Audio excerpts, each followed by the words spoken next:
بندوں کو کہ بے شک میں بخشنے والا رحم کرنے والا ہوں۔ میرے دوستو، یہ تھا ان آیات مبارکہ کا ترجمہ۔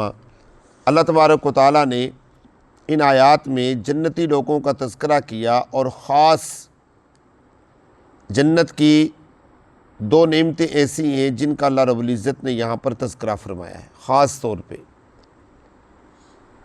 اللہ رب العزت کیا ارشاد فرماتے ہیں کہ بے شک متقین لوگ کہاں پر ہوں گے؟ باغات میں ہوں گے اور چشموں میں ہوں گے۔ اس کا مطلب یہ ہوا کہ جو جنت ہے وہ باغات کا نام ہے، جنت جو ہے وہ کس کا نام ہے؟ چشموں کا نام ہے۔ در حقیقت آپ یہ دیکھ لیجئے کہ کسی زمانے میں بڑے بڑے جو محلات بنتے تھے، بڑے بڑے جو گھر بنتے تھے، ان گھروں کے اندر ہی بڑے بڑے باغات ہوا کرتے تھے،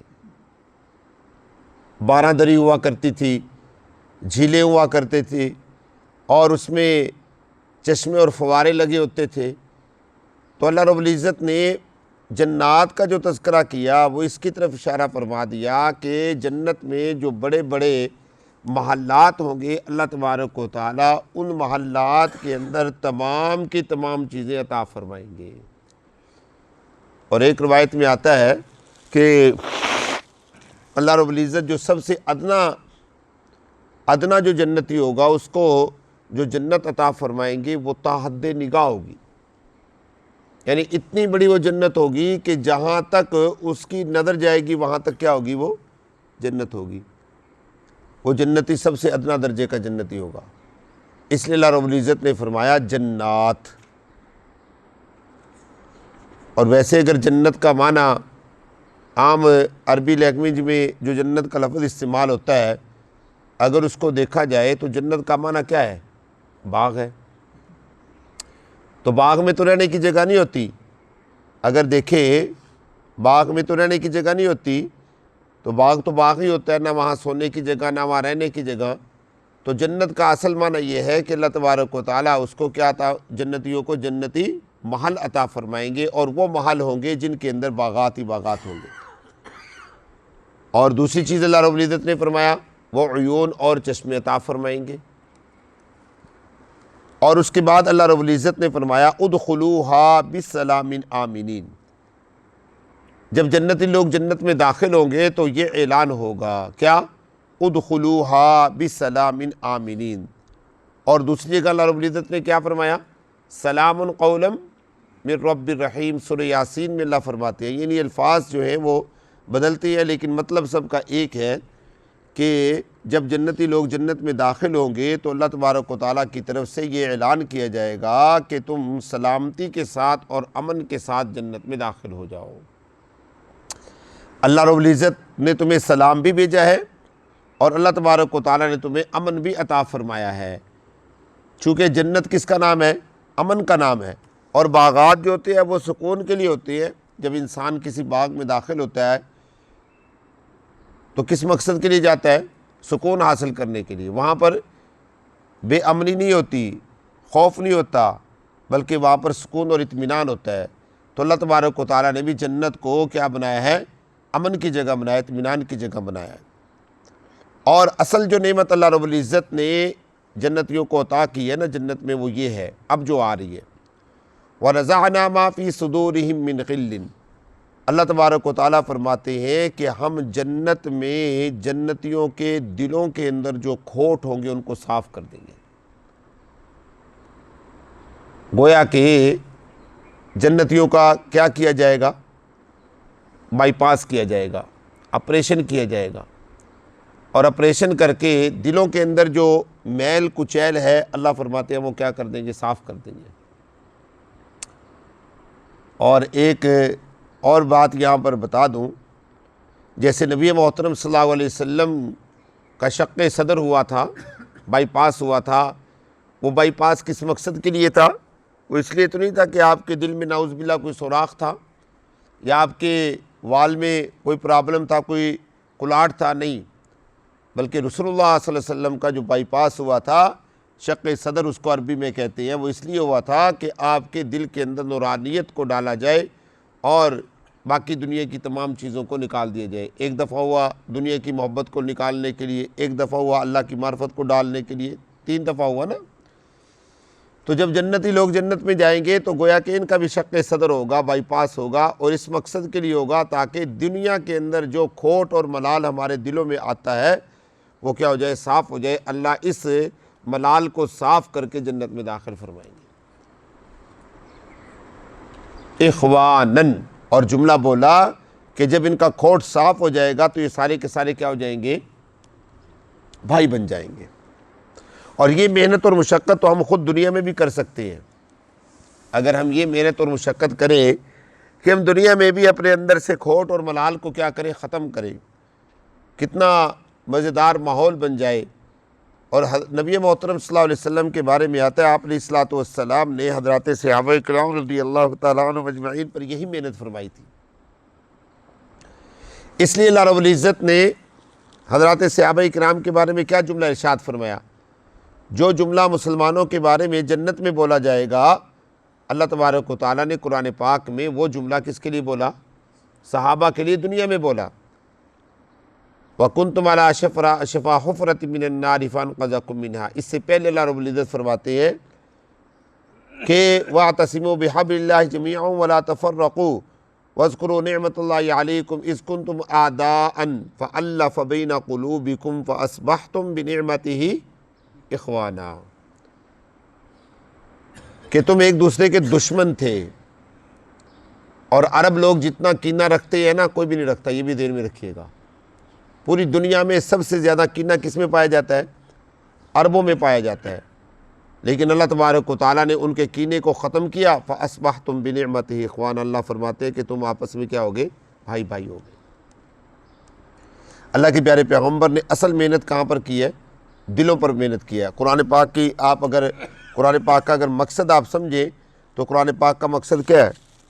یتلو علیہم آیاتہ ویزکیہم ویعلمہم الکتاب والحکمہ، کہ قرآن کا مقصد، کچھ لوگ کہہ دیتے ہیں نا جی قرآن دیکھ کر پڑھنے سے کیا فائدہ، رٹنے سے کیا فائدہ، یاد کرنے سے کیا فائدہ، جبکہ قرآن کی تعلیم میں ہے یتلو علیہم آیاتی، قرآن کو پڑھو، قرآن پڑھنا بھی چاہیے۔ اس کا فائدہ کیا ہوتا ہے؟ جو آدمی ظاہری قرآن پڑھتا ہے، یاد کرتا ہے، حفظ کرتا ہے یا ناظرہ پڑھتا ہے، اس کا فائدہ کیا ہوتا ہے؟ یزکیہم، اس کا دل صاف ہو جاتا ہے۔ وَيُعَلِّمُهُمُ الْكِتَابَ وَالْحِکْمَةَ، یہ تیسری اور چوتھی چیز ہے کہ انسان پہلے قرآن کو پڑھے، اتنا پڑھے اتنا پڑھے اتنا پڑھے کہ اس کا دل کیا ہو جائے، صاف ہو جائے۔ جب دل صاف ہوتا ہے پھر اللہ تبارک و تعالیٰ علم اور حکمت عطا کرتے ہیں، قرآن کا فہم عطا کر دیتے ہیں۔ لیکن دل کو صاف کرنے کے لیے قرآن کی تلاوت بار بار کرنا ضروری ہے۔ تو یہاں پر دیکھیے دوسرے نمبر پر جو چیز ذکر کی گئی ہے وہ بھی یہی ذکر کی گئی ہے، تزکیہ نفس، یعنی دل کا صاف ہونا۔ تو یہ چیز تو میرے دوستو ہم بھی کر سکتے ہیں کہ اگر ہم قرآن پر محنت کریں، قرآن کو پڑھیں بار بار، تو ہمارا دل بھی صاف ہو سکتا ہے۔ اب اگر کسی آدمی کا قرآن پڑھنے سے دل صاف نہیں ہوتا تو اس کا مطلب یہ ہے کہ کوئی نہ کوئی کمی ہے اس کے پڑھنے میں یا اس کے سمجھنے میں۔ قرآن پڑھنے والے شخص کے دل میں کھوٹ نہیں ہو سکتا، قرآن پڑھنے والے دل کے آدمی کے دل میں شکوہ یا وہ کیا کہتے ہیں اس کو، جس کو کہہ دیتے ہیں ہم کینہ یا بغض نہیں ہو سکتا۔ تو اللہ تبارک و تعالیٰ جنت کے اندر جو آپریشن فرمائیں گے، اس آپریشن کا مقصد بھی یہ ہوگا کہ تمہارے دلوں کے اندر جو گندگی ہے وہ کیا ہو جائے، صاف ہو جائے۔ اور پھر علی سرر متقابلین، وہ آپس میں ایک دوسرے کے سامنے اونچے اونچے جو گدے لگے ہوں گے ان کے اوپر بیٹھے ہوں گے۔ آگے فرمایا لا یمسہم فیہا نصب وما ہم منہا بمخرجین، اور دوسری چیز جو جنت میں اللہ تبارک و تعالیٰ عطا فرمائیں گے، اللہ فرماتے ہیں ان کو کوئی تھکان نہیں پہنچے گی۔ جنتی لوگ جنت میں تھکیں گے نہیں۔ دنیا میں تو ہم کیا ہو جاتے ہیں، تھک جاتے ہیں، صبح سے لے کے شام تک کام کیا، دوپہر تک کام کیا، یار تھک گئے، اب تھوڑا سا آرام کر لیں۔ جنت میں تھکنے والا معاملہ نہیں ہے۔ ایک صحابی نے اللہ کے پیارے پیغمبر سے پوچھا، یا رسول اللہ صلی اللہ علیہ وسلم جنت میں سونا ہوگا؟ کوئی سونے کے شدائی بھی ہوتے ہیں نا، ہر انسان اپنے اپنے اس کے مطابق پوچھتا ہے نا۔ کسی کو نیند آتی ہے، جیسے ہمارے ماشاءاللہ عمر ریاض صاحب سونے کے عین شدائی ہیں، کوئی کھانے کا شدائی ہوتا ہے، بات نہیں سمجھے؟ تو ایک صحابی نے پوچھا، یا رسول اللہ صلی اللہ علیہ وسلم جنت میں سونا ہوگا؟ آپ نے فرمایا کہ نہیں، جنت میں سونا نہیں ہوگا۔ اور جیسے ایک بوڑھیا نے آ کر پوچھا تھا نا، یا رسول اللہ میرے دعا کر دیجئے میں جنت میں چلی جاؤں، آپ نے فرمایا کوئی بوڑھی عورت جنت میں نہیں جائے گی۔ اب وہ پریشان ہوئی اس نے کہا یا رسول اللہ پھر ہمارا کیا قصور ہے؟ اب پراچا صاحب ماشاءاللہ 80 سال کے ہو گئے ہیں، اب یہ کہیں کہ میں تو 80 سال ساری رات تہجد پڑھتا رہا، میں جنت میں نہیں جاؤں گا، تو گڑبڑ ہوگی نا جی۔ آپ نے فرمایا کہ سارے بوڑھے جو ہیں وہ جوان ہو کر جنت میں جائیں گے، بوڑھا کوئی جنت میں نہیں جائے گا۔ اور عمر کتنی ہوگی؟ 32 سال، 32 سال کی عمر میں جنت میں جائیں گے۔ تو انہوں نے پوچھا یا رسول اللہ جنت میں نیند ہوگی؟ آپ نے فرمایا کہ نہیں، جنت میں نیند نہیں ہوگی، جنت میں سونا نہیں ہوگا۔ انہوں نے پوچھا یا رسول اللہ وجہ؟ آپ نے فرمایا النوم اخت الموت، کہ نیند جو ہے وہ موت کی بہن ہے، اور جنت میں موت نہیں ہے، اور جنت میں موت نہیں ہے۔ جب جنت میں موت نہیں ہے تو جنت میں نیند بھی نہیں ہے۔ بات نہیں سمجھے؟ پھر عمر حیات کا کیا بڑھے گا بھائی؟